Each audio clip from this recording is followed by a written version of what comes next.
در روز دوم از چالش عیدمون سوال میگه که درختان با جذب CO2 میتونن اونو به قند گلوکوز تبدیل کنن.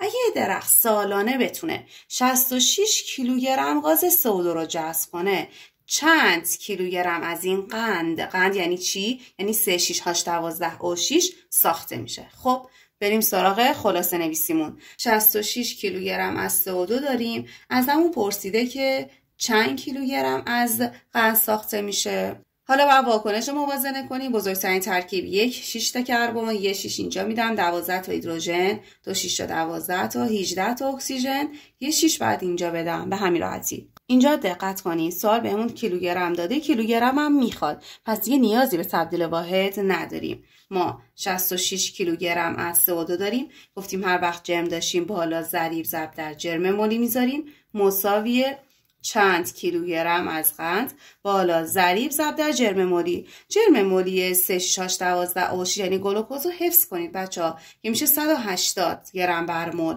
یعنی یک مولش 180 گرمه. همینجا تا جایی که میتونیم ساده کنیم. 6 به 66 11 مرتبه، 11 به 44 4 مرتبه، 180 به 4 هم میشه 45 مرتبه. پس X میشه 45 کیلوگرم، یعنی میشه گزینه اول.